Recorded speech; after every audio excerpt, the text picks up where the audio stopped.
Yeah, let me get a drink. I haven't gotten a drink at all. Okay. You should be drinking water. Huh? You should be drinking water. It is water. It's lemonade. Okay. Moving on.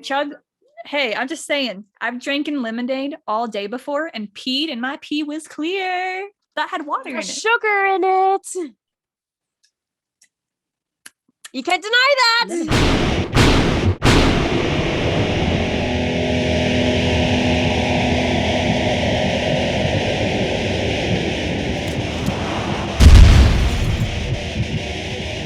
Welcome back, BVB Army, to our channel, BVB Army Hearts to Hearts. My name is Ruth. And I'm Nicole. I apologize again if I seem very low energy. I got sick again. Hi. #teacher life. But you sound great and you look great. I am better than yesterday. Yesterday I was battling a fever. But it's a new day, and what matters is that your body is doing slightly better than yesterday. Much better. Holy crap, so much better. I'm going to try my best for this episode because this episode is important and I'm here for it. So that's what counts. Exactly. BVB Army, Ruth and I have an amazing and special episode planned today. For anyone who doesn't know, December is quite a special month for the BVB Army and especially Black Veil Brides because Andy Biersack, his birthday is December 26th. And like everyone knows, we always do a birthday episode for the guys, and that is what is happening in today's episode. Yes, 2 days, because before we get into all the information with Andy, as last year, we are going to take the next 2 weeks off from our show for the holidays.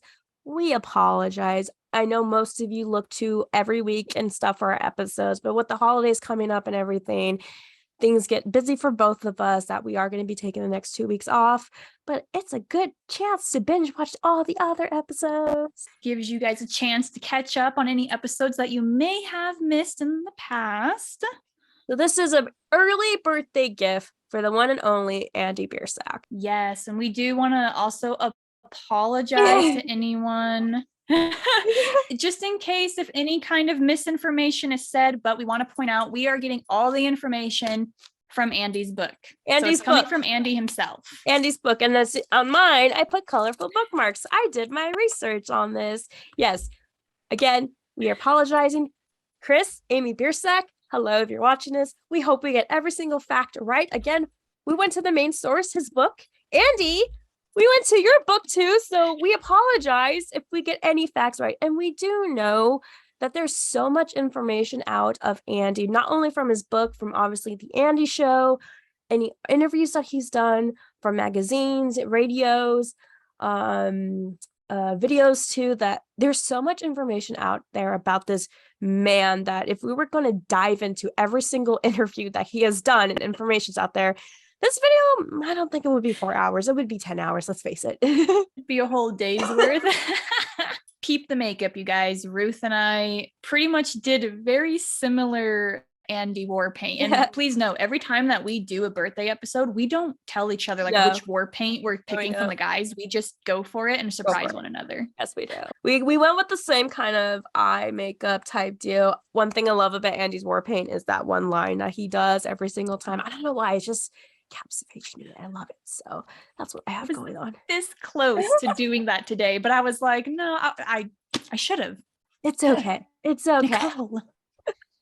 And we got the stitch and everything, so it works out. Yes, we got the stitch and the main eye concept. That's what matters. Exactly. So we are going to dive into the information of everything of Andy.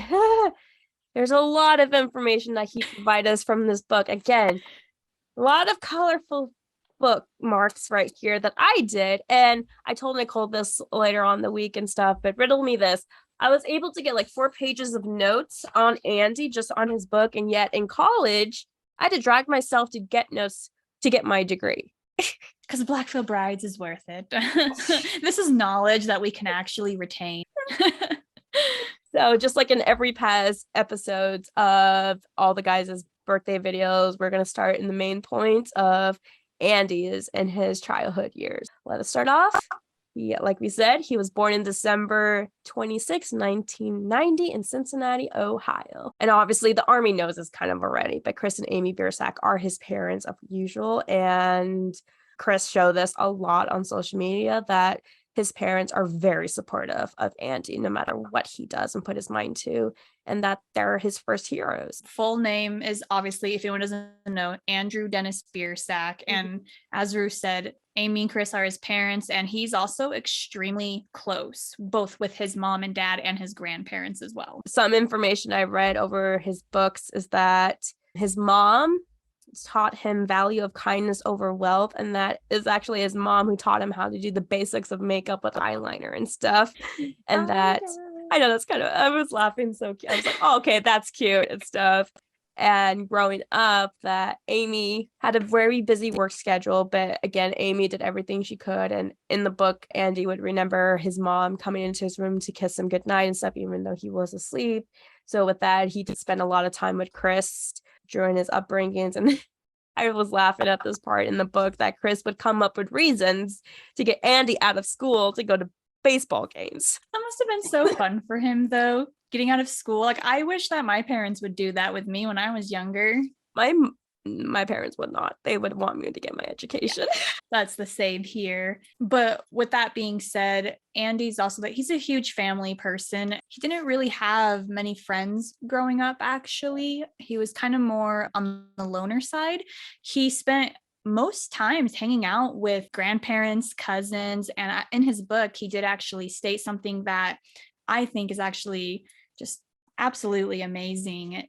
Is he spent so much time like with his aunts and his female cousins and his mom that he has grown up to just really respect women and just really gain a lot of knowledge and insight from them, which I find to be just absolutely beautiful. I love that, what you said. I always find it fascinating with just like when people are so close with their grandparents. Unfortunately, I wasn't really close with my grandparents, but he was very close with his grandparents. That in his book, unfortunately, his grandfather passed away while he was in tour in 2012 when he was opening show for Motley Crue, that he went home as soon as possible and had to cancel the shows because his grandparents meant that much to him. And that his grandparents actually were a part of the albums. Like we have his grandfather doing the voice from We Stitch These Wounds from the first intro, I should say, his grandma too for the Ghost of Ohio albums, and the fact that his grandma actually came to Warped Tour one year to see him play and stuff, and Andy was so happy to have her there. So I know those, if you guys haven't seen those pictures, because there are pictures online. It's even in the book.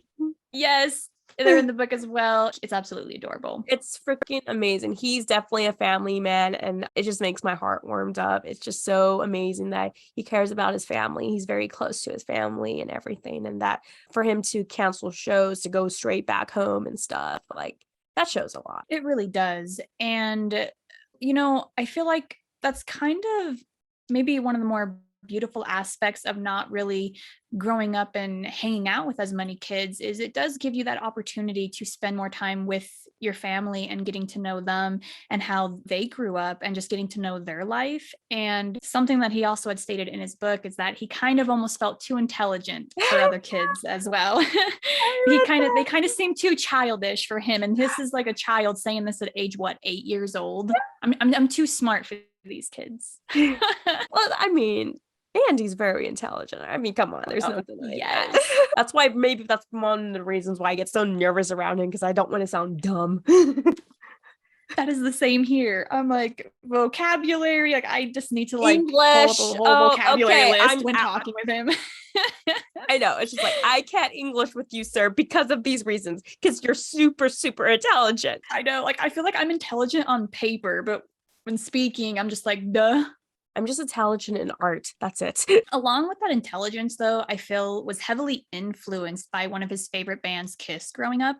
He does state in his book that he wanted to pretty much be exactly like the lead vocalist and the guitarist in the band Kiss, because they just carried themselves so well, and they were so intelligent when they spoke in interviews that he literally would like religiously watch these so that way he could get the vocabulary down, so that way he could actually sound intelligent exactly like they were in interviews. I remember reading that. I do.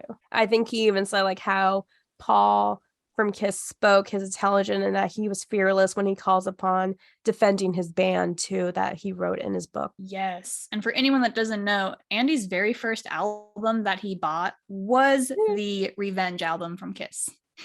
Yeah, I mean, it's kind of obvious to the BVB Army. The two interests that Andy has growing up was music and sports. So when it came to music, Kiss.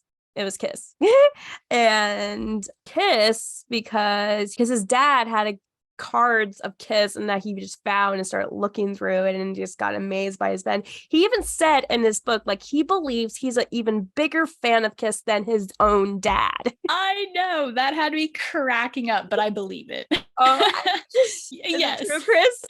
Is Andy a bigger fan than Kiss? Collection? And Kiss taught him how important it is to give an audience a reason to sing along to it, and now how and then with introduction of Kiss, it led him to finding other bands like AFI and the Misfits and everything. He just loved the theatrical that they produce when it's performing and everything, the looks, the aesthetics. I mean, and when it comes to sports, obviously, if it's not already seen already, if you're living under a rock, Cincinnati Bengals.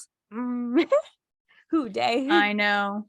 Everyone must know that Andy's favorite football team is the Bengals. Come on. Bengals. Fun fact, when we were at the Cincinnati show, the Bengals were playing, and during VIP healers said like, okay, the Bengals are playing right now. I'm going to ask you guys what the score is and stuff. So it's kind of funny.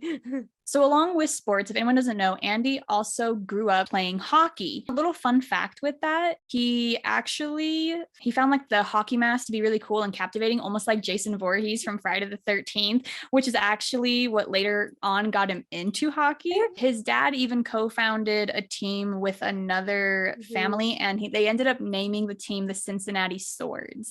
He played hockey with the Cincinnati Swords, and then in the book it does say they had a fallout, so he then joined another team called the Lexington Snake Eyes, and then he joined another team called the Cincinnati Storms. Yeah, and I think he played roughly into his teen years. I'm pretty sure his teen years is kind of when it came to an end. He did say that playing sports for the first time, he faced people being genuinely mean to him. You got to think these are children playing, probably like what they maybe like age 9 or 8 through 10, like young kids, and you have parents booing them and telling them to like elbow them in the throat or something. Like, that is bizarre. What kind of parents? Like, I've never been to a hockey game. I've experienced some on video clips, but surprisingly, hockey games can get pretty intense. So for kids, it's all about having fun and enjoying the sport, enjoying being a team player. And these parents are just like, get them in the throat, like, you would think that, right? But no, it's all about competition and stuff. Competitive parents. Also, coming with his like interest, like I know his main interests were like sport and music, but music though, he loved musical theater, and he kind of grew on that and developed that from actually The Lion King, Disney, The Lion King. And I found this so funny. His mom's Barbara Streisand VHS tape. And it did say in the book that Phantom of the Opera he's a big fan of that. If I'm not mistaken, from reading in the book, I believe a lot of that love and interest, because for anyone that doesn't know, Andy does suffer from extreme anxiety. And I believe, like as Ruth said, when his father would like take him to go to baseball games, there was at one point during one of the shows that there was a man that had like a heart attack, and he did drop dead. And like for like a 7-8-year-old child or 6 years old, I can't remember the age that he said, but that can be kind of traumatizing almost in a way. But as he said, it's something that he didn't quite fully understand right away until later on. And going off of that, like again, he did witness a heart attack. That's what happened to the guy in the baseball game. That later on, he did say afraid of the dark and powerful forces would kill him. And it kind of ties into a little bit that the Wretched and Divine cover of that shadow figure more the idea, could something get me like that? So that was his like fear of that, what we see in the Wretched and Divine cover. Yes, which I thought that was absolutely cool. Andy did say that he was able to turn like that scary darkness into a healthy obsession after finding bands like Misfits. And there is, okay, I can't lie, I have to quote this because let me tell you, I was reading it, I was so happy. I was like, oh my gosh. And it's, you guys, I'm gonna read you a little quote here. What chapter? Chapter 5. Okay, chapter 5. Here we go. Death in Baseball. Andy, he quotes a very important quote from one of my all-time favorite movie, The Crow. Okay. In one scene in the comic book movie classic The Crow, crime boss Top Dollar admires a snow globe with a tiny cemetery inside of it. Dad gave this to me 5th birthday, he explains. He said, childhood's over the moment you know you're gonna die. Oh, that is a quote that has stuck with me forever since I was a kid. So growing up, going into school at a very young age, Andy actually enrolled in a Roman Catholic school, which, fun fact, it's the same school that his mom went to while she was growing up.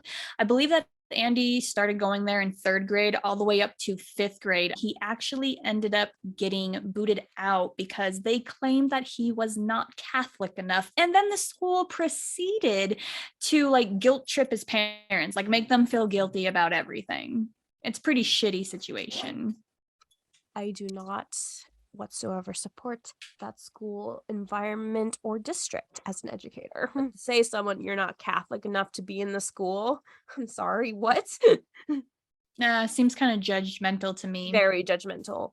And, you know, his parents saw how hard it was for him he was struggling in traditional school, that they thought of the other school, which is called the School of Creative Performing Arts, SCAP, and he auditioned for it to get in, and it made me laugh because for his audition he sang a song from the musical show Oklahoma.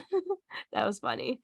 And then his drama department, he auditioned a drama reading of his lyrics of the Misfits, dig up her bones. And apparently they liked it enough that they accepted him into that school. For his freshman year, that's where he attended school, and he came very close to one of the teachers there, David Roth. He became a very important mentor to him, and gave him a chance to be on stage and taught him how to connect to audience. And just seeing that just shout out to a teacher. As for me, it makes my heart melt because, like, even though, yes, teachers are underpaid, we go through a lot of stuff. You're there as educators to impact students' life, and the fact that this teacher impacted Andy a lot, to mention him in his book, and this teacher, David, gave him a chance, understood him and stuff, was not judging him whatsoever. It's like, hey, I see talent in you, and pushed him a little bit too. It's just like, yes, educators. Those are the educators we need more of. No, I agree. I feel like a lot of schools are hiring educators that just don't care to teach, really. It's true. And it makes my heart break because I love what I do. Talent Scouts actually came to the school, and the Talent Scouts actually came to him. And with that, he was in 2 commercials, which you can find on YouTube, which Andy stated on his book. First commercial was a Montana meth project, a PSA, and an ATM commercial.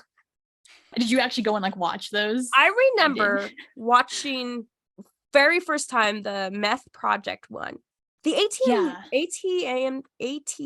Oh my God.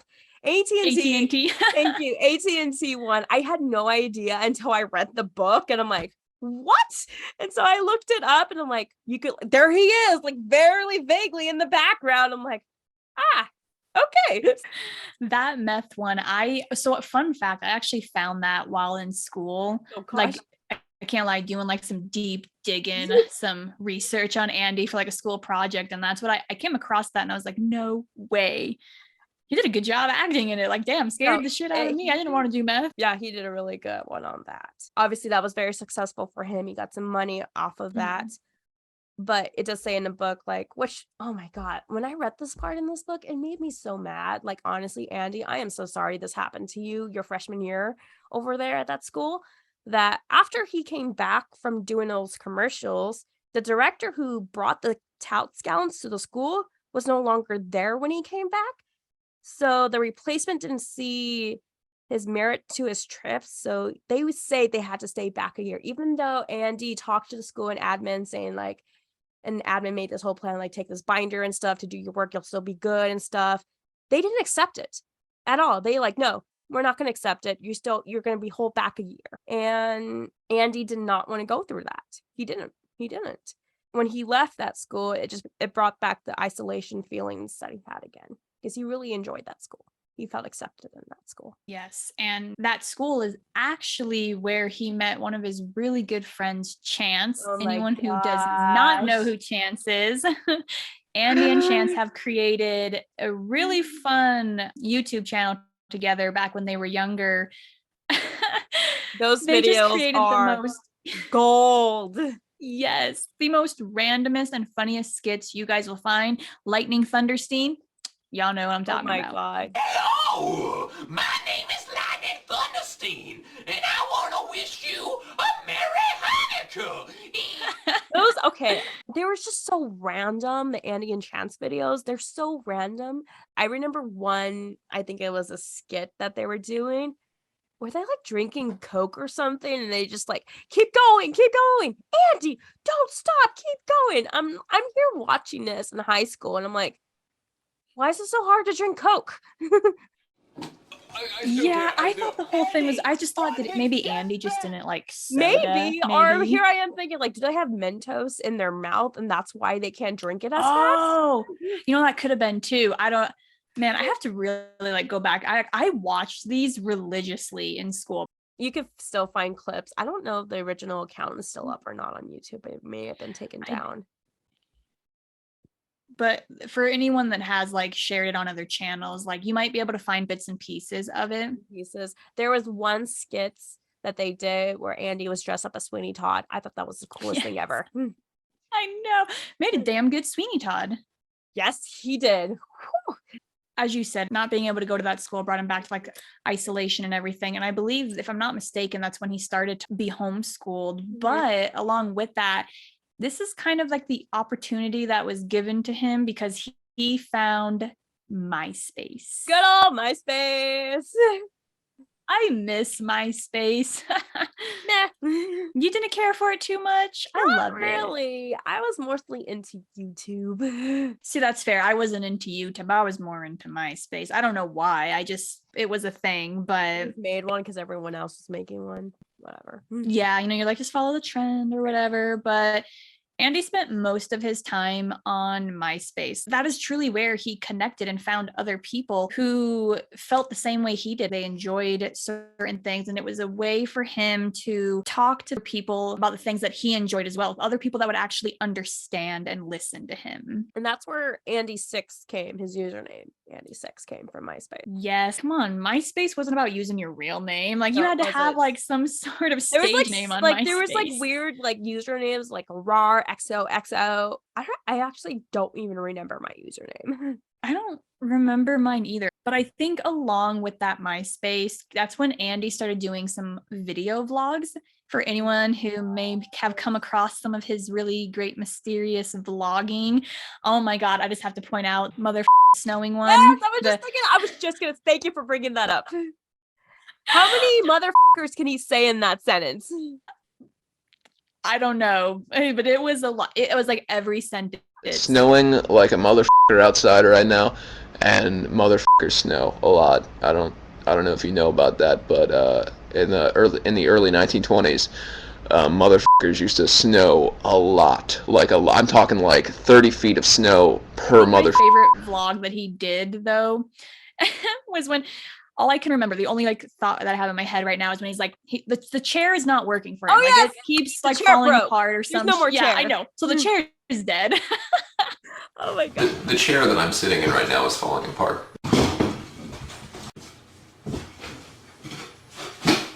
Okay. Don't worry about this. So the chair's dead. I miss your vlog so much. Like, I know you did a little bit during the pandemic, and I appreciate it so much. It was like deja vu and everything.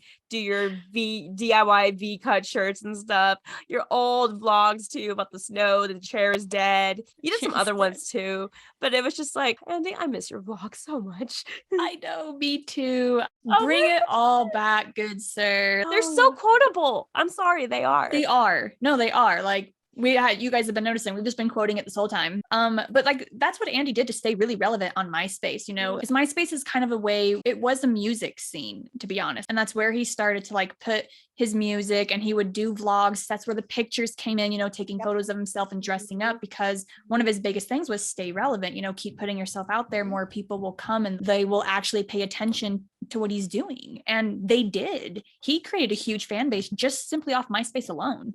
He did. And I think Chris has said this when we had him on our show, and I think in other interviews, that Chris didn't really understand why he was so focused on MySpace. Like, he would actually start bugging Andy, like, get off, go outside, have some fun. But now looking back, he's like, he was building a platform. He was building an audience. Yes, to be fair, in his book, he did say if he wasn't spending all of his time on MySpace, he was working at one of his first jobs, which was at a print screening place. He made $3 an hour. Look at that. Woo! Beyond the script printing, I do believe the other job that he did have was working in an art museum, which I can totally see that. So as we all know, when Andy turned 18 years old, that's when he made the decision to move to LA. Yeah, he never looked back. Never looked back. Andy was said in this book when his mom took him to the airport and Andy hugged her saying, I'll see you later. Amy knew, no, you won't. No, he was completely dedicated to making this band a reality. And kudos to that, because I feel like not when times get tough, people give up. So I know we made a whole video about the Knives and Pens music video, about him going to set where his girlfriend at the time was filming the Rob Zombie remake Halloween movie where he met Patrick. Patrick gave him a shot for the Knives and Pens music video. You could definitely check out that video because we definitely went more into details with the Knives and Pens music video. Also, when moving to LA, he met Sandra through his girlfriend at the time. I honestly did not know this until I read it.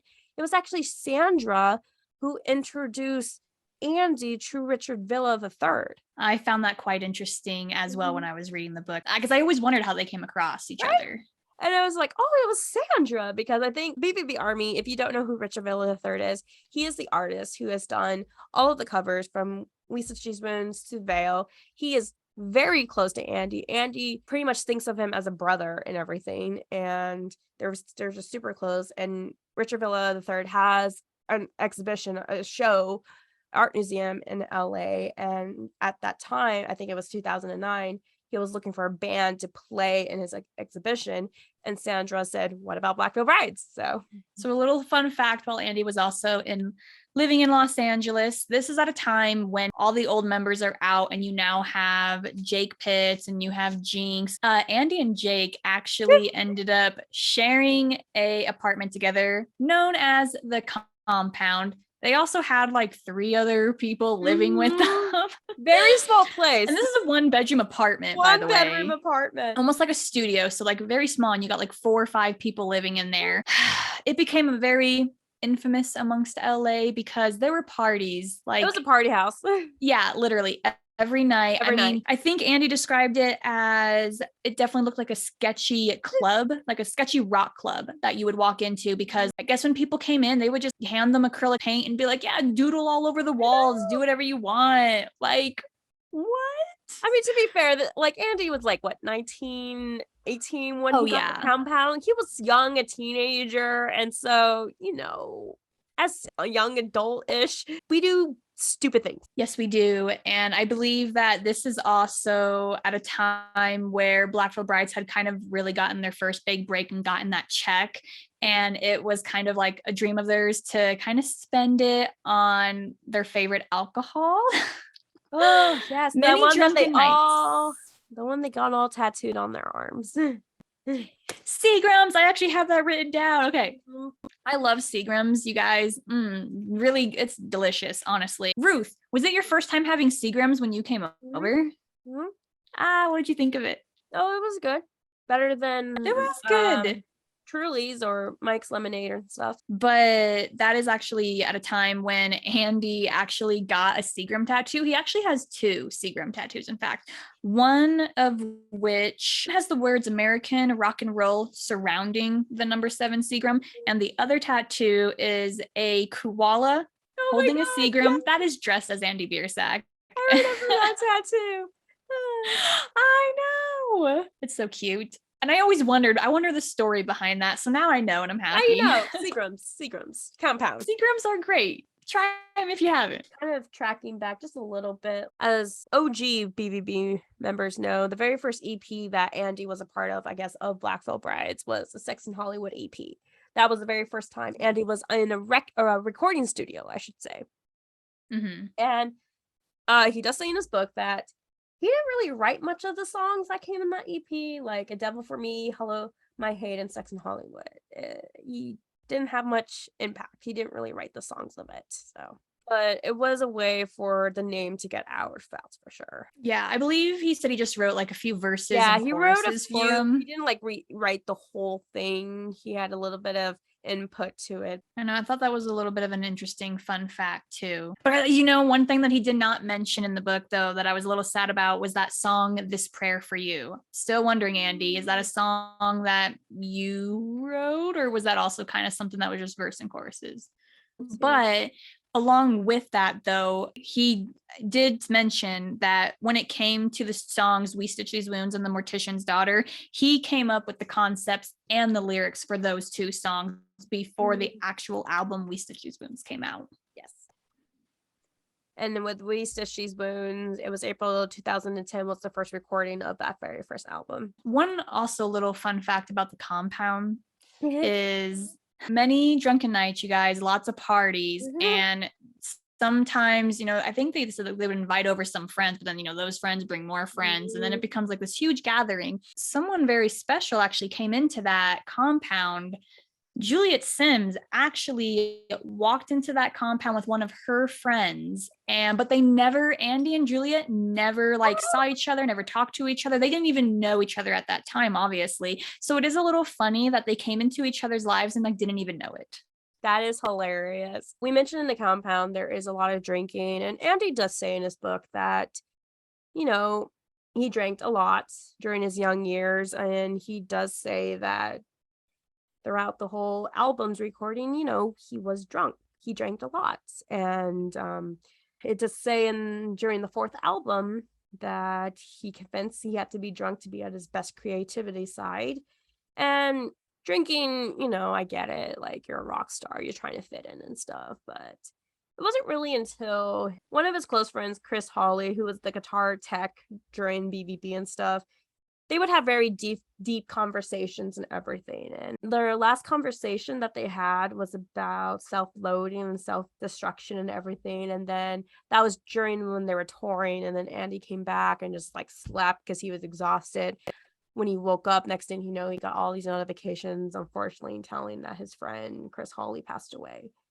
And obviously that hit Andy very hard, and I can only imagine the feelings he was going through losing a very close friend like that. But in the book, he just said he made a pact with him after that conversation, the last conversation I had, and Andy had to see through it, and that he kept his word. And from that day on, he just stopped drinking. He stopped, and he didn't go to AA, he didn't go to rehab, he just stopped. And it was 2015, the Warped Tour, that he was ever sober. He was sober.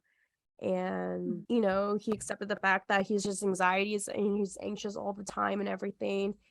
And one thing that he did say in the book is when after everything with his mom and stuff, and how Jake changed his ways to be living a better lifestyle, Andy always admired that. And so for Andy just to stop drinking and kept his word to his friend, that's a lot of strength that he did and a lot of willpower.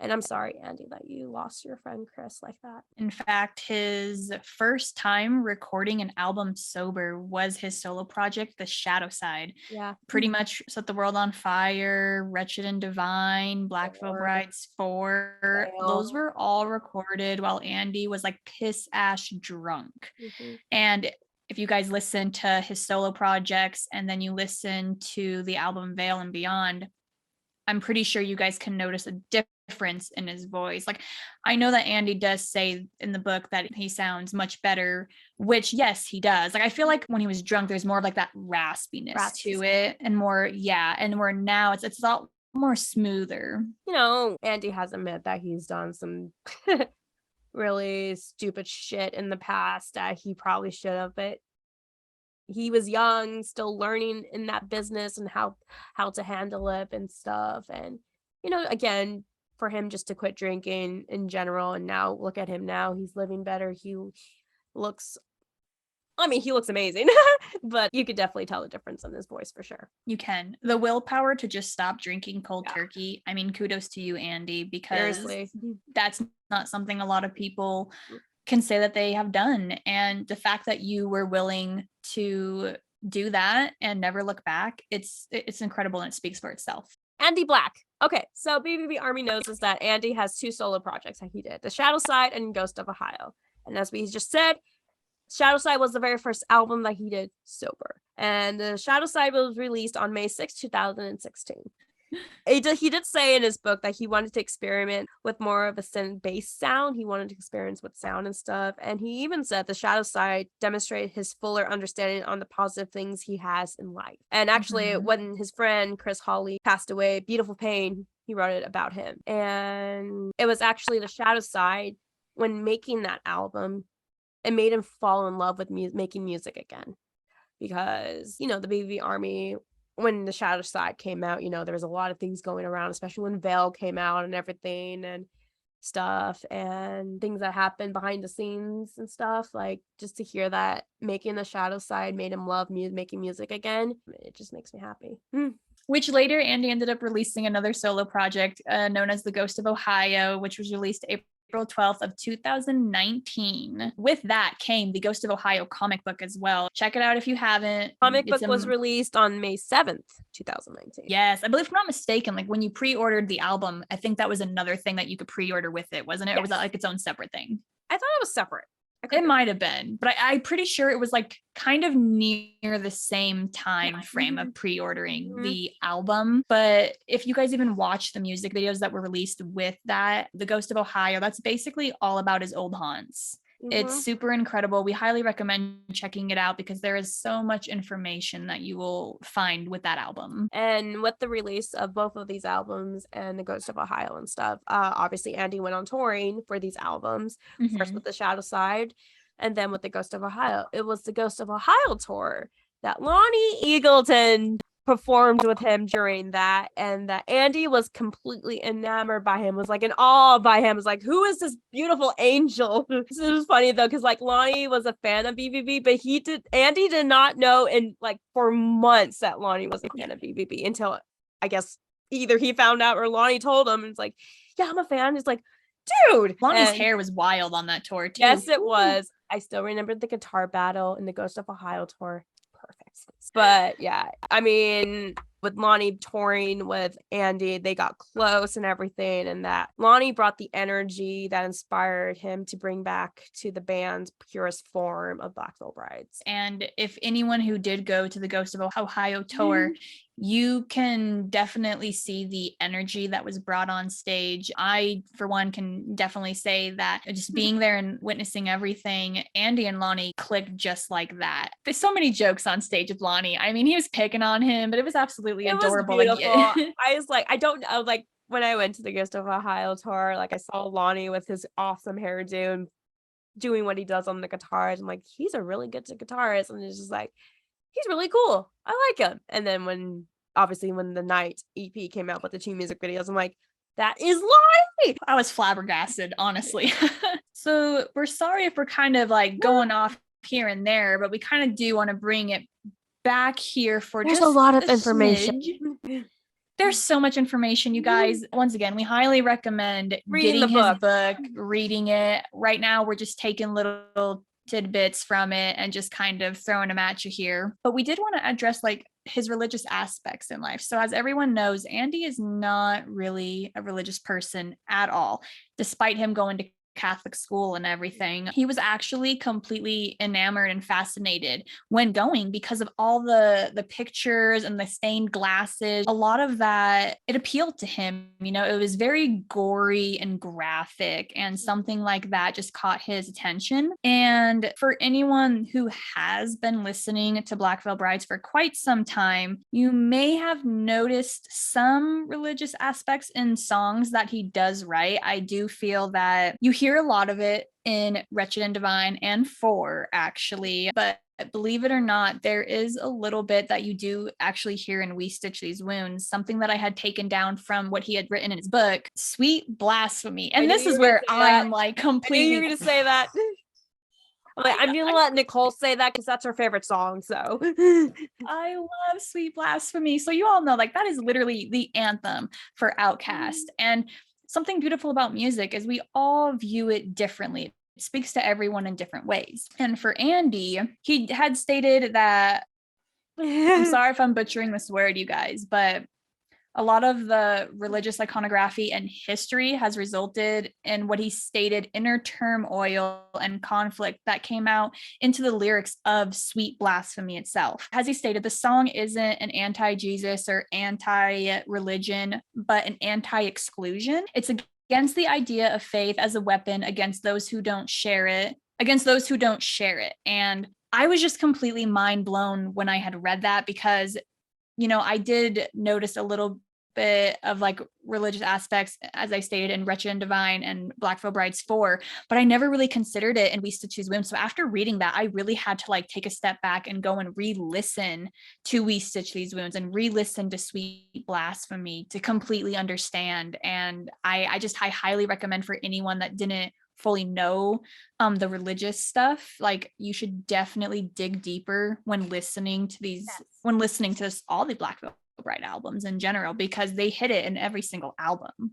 And Nicole and I have already discussed is that needs to be a separate episode that we are going to definitely do. Is really dive into all of these songs that dissect and come from the religious standpoint of like the Bible and stories. But when it comes to religion, like and like Nicole said, like Andy hasn't put a label to his beliefs. He hasn't, but he was very grateful that they were there for his grandparents a lot, because his grandparents were definitely religious and definitely read the Bible and stories, but he was very grateful that God, angels were there for his grandma and stuff. And I think it said in one point in this book, like, you know, he respects it. He's not going to preach or anything to people like, oh, you don't believe in this or you believe in that. How dare you? And stuff. Like, no, he's not going to do that. I think it just goes to, you know, respect. Like, you, Nicole, believe in something that I may not believe, and I believe in something that you may not believe. As long as there's respect, obviously, I'm not going to shove it down your throat or vice versa. I guess that kind of goes like back in my childhood, my mom thought I was joining the cult. Everyone literally thinks that Black Veil Brides is like some satanic group, and it's just like, come on, really? One thing about Andy is that Nicole mentioned Juliet actually stepped into the compound, but they did not know or saw each other because house party. But I guess where Andy first laid his eyes on Juliet was Warped Tour. And Warped Tour was very important to him because there were so many memories, and one was actually meeting Juliet, or as now she goes by, Lil Azar. He was very captured by her voice. Just like very like, who is she? Like, wow. And they got married on April 15th, 2016, and they're still going strong. So I'm super happy for them. And he said in his book that she inspires him to apply to himself and work harder at the technique sides of what they do. And they would have these incredible conversations, like these deep, intricate conversations. And Veil, the album, When They Call My Name, is actually about those conversations that they would have. I love that song too. Oh, it's such a good song. They're still going strong. They mean a lot to each other. I mean, let's face it, when we saw those photos of their wedding and everything, I will admit, fangirl heart was broken, but at the same time, I was happy for them. Yeah, and I think it's great that still to this day, like they continue to help influence each other day in and day out. And I mean, I think that's really something that people should look for when finding someone who can inspire them every single day, be their rock, be their mold. And I think it's so fantastic that Julia and Andy have that with each other. And who knows? I mean, I know that she was touring with them and his band for the first leg of Trinity of Terror. I don't know if that will ever happen again, where she gets to open up for his band again, but it was actually awesome to see them tour together for leg 1 of the Trinity of Terror tour. And she's a wonderful artist herself. I love her voice. I love her new album. I hope nothing for the best for them, honestly. And another little fun fact, at Warped Tour, when they did meet, she actually had her band Automatic Love Letter. Yes. Yep. Mm-hmm. All the projects and achievements Andy has done from all the years. So obviously Blackfoot Bride's big achievement that he's done, make it into reality, still going strong till today. This book he wrote with his friend Ryan J. Downey was released on December 15th, 2020. Then we have first movie he was in, American Satan, his first acting gig, October 13th, 2017. Which I have to point out something really interesting with American Satan, because reading his book, Andy did state that anytime that he would like put on these performances for like his parents and everything, he always used the name Johnny. He had some fascination with the name Johnny, and American Satan, the name was Johnny. So Andy, I must know, was that like you? Did you pick the name, or did that just kind of just happen for you? I have to know.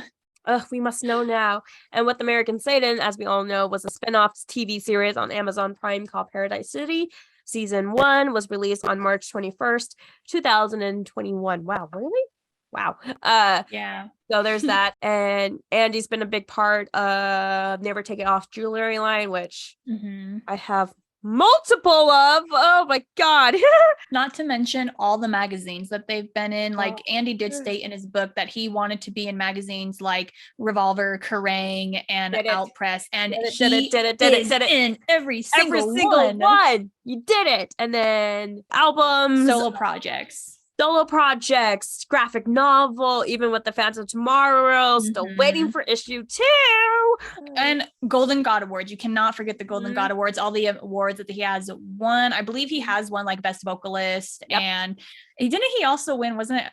If I'm not mistaken. I don't know. Didn't they have the Hottest Man Alive award or some shit like that? Or most probably. It would not surprise me if they did that. and he won it. So like, yeah, and they also won, Best Band. Like, those are huge achievements. And obviously the most recent project is the Andy Black Edgar Allan Poe, which Nicole has in her background. I am still waiting for mine, so I hope you get yours soon. I know, me too. But Andy, let's just face it, Andy keeps us on our toes.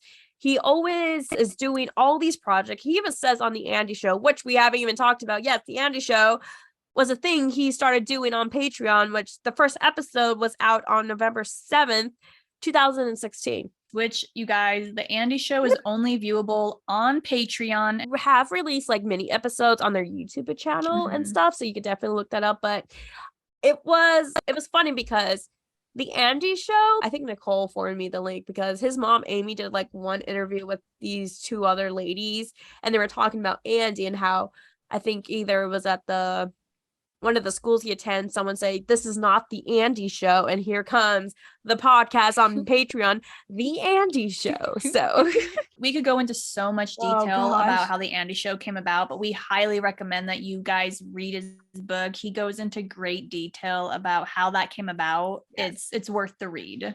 And just watch all the videos on Patreon and make yourself a Patreon and stuff, because it's just a different side of Andy we don't get to see as much on during interviews because we see that goofy side and stuff. He definitely is interaction with fans and everything. It's just amazing to watch. So we definitely recommend it. Yes, it is something that he actually does with his cousin Joe Flanders. Yeah! They literally, guys, they do a bunch of random shit on there from games. Oh my God, they just do such random things. And I'm just like, every episode, I'm like, okay, what random thing are you guys going to do? You guys have to check it out. There is so much information about you. I don't know how long this video is, but we hope we got the majority of information that's out there. That at least there's a lot of information about you, sir. I guess real quick before we officially wrap up this great information video about Andy is, like we did with all the other past birthday videos, is Well, Nicole, what is your favorite memory with Andy? Oh, shit. I was not prepared for this. I think one of my favorite memories that I have with Andy is probably when I went to the Ghost of Ohio tour. That was at a time, that was a really hard time because me and, my grandfather had just passed away. And so that was something that like my mom and I were really looking forward to, just to kind of like a little pick me up in a way. And I remember, my mom and I met Andy separately, but when she met him, she told him everything that had happened, going on, and he did send his sincere apologies. But meeting him again that year, especially with everything that went on, it meant a lot to me. And because he remembered me, he said it's so great to see you again, and he started talking about all of my tattoos, and he literally asked me, he's like, okay, what new tattoo do you have now? And I'm just like, bam, right here, and this one, my coffin one, I can get to it. I was like, that one right there. And so and we had like the greatest conversation. It was actually funny because the beginning of the conversation, he had something in his eye. So majority of our conversation was about what was going in his eye. I'm literally sitting here like, do you want me to blow in it? I can get it out for you. It was a really meaningful time to meet him again. And just the fact that he was so curious about like my tattoos and everything, it meant a lot to me. And it's a memory that I definitely favorite a lot. What is your favorite memory with Andy?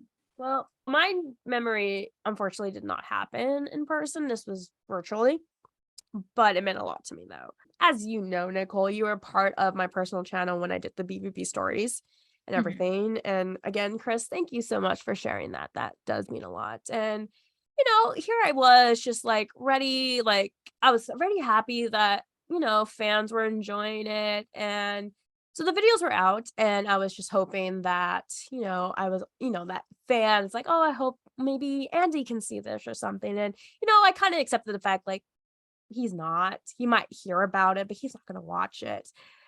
After like helping out with starting to help out with Blackfoot Brides with their TikTok account just a little bit here and there, I DM'd him on Twitter saying like, thank you so much. It was because I just like, thank you so much for trusting me and stuff and everything. And the videos were out of the BBB stories, and I just sent them the link to it and told them I was talking to Chris and everything about it. And I left it at that, thinking like, at most he's gonna see it, not click at it. But then I got a response from him, and holy cow, I was freaking out.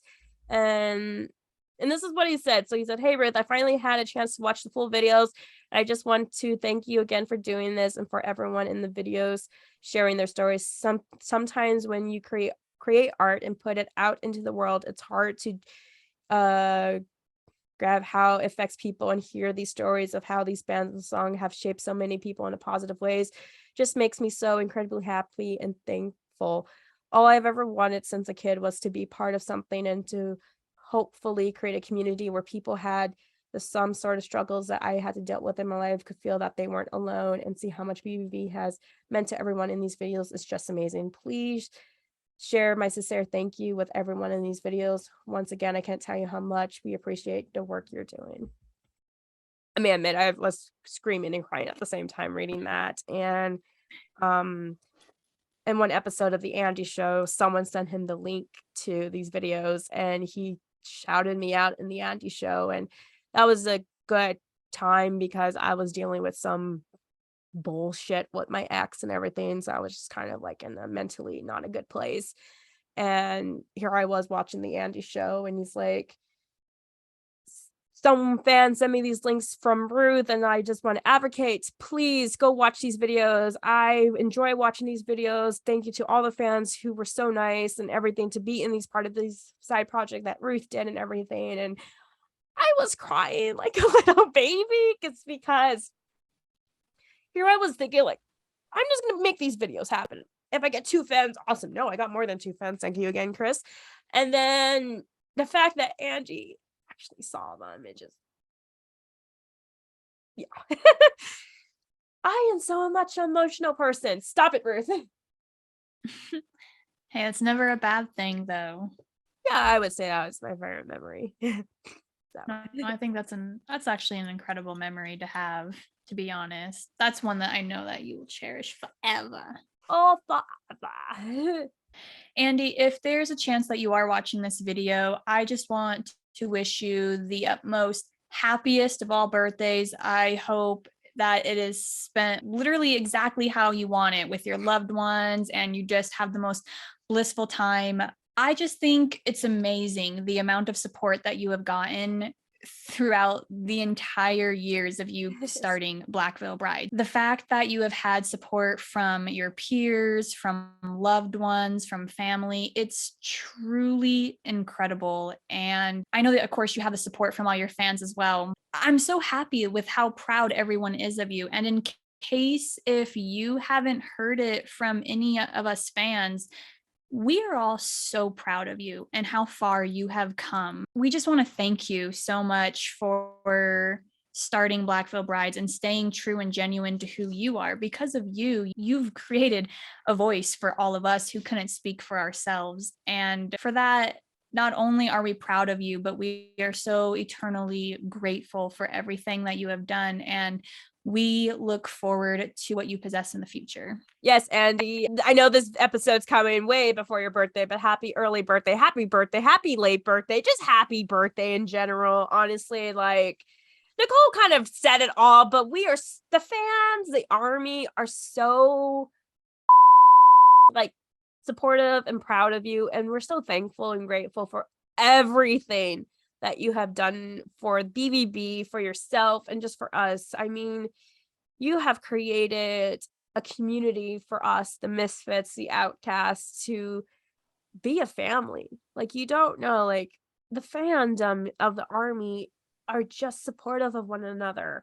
And that's rare to find in fandoms these days. And just thank you for all the hard work, for everything that you do, from all the side projects, the songs, the music, the comic books, jewelry, clothing line. Just thank you so much. Like, it means the world. And like, we see how much work and effort you put into it. And again, just thank you for sharing all that you do share, because I know sometimes it can be rough or stressful or and stuff, but like, just know that, again, like Nicole said, like, we are so proud of you. You deserve everything. You have worked so hard. You've had so much support from your family and obviously the fandom too. And I can't emphasize again, just thank you. Just seriously, thank you so much for everything. And if by any chance you are watching this, we hope we got most of the facts right here and everything from reading your book. Again, you gave us a lot of information, sir. But seriously, Andy, just thank you so much. You are seriously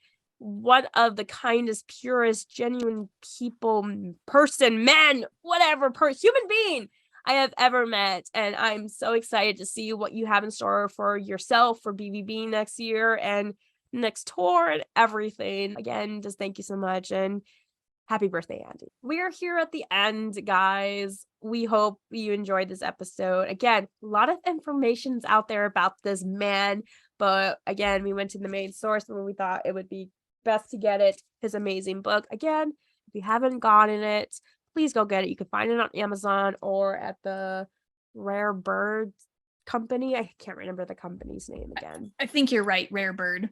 Rare Bird, but it's an amazing book, and just there's so much information about Andy. And again, I can't emphasize it, like, he is such an incredible person, honestly. You know, and one thing that I completely forgot actually is I do want to just say thank you, Andy, for even writing this book. I mean, thank you for inviting us into your life. Like, we gain a little bit of extensive knowledge, and that's not something that we get from a lot of our heroes that we look up to. So the fact that you were willing to give us that invitation, like, we appreciate it.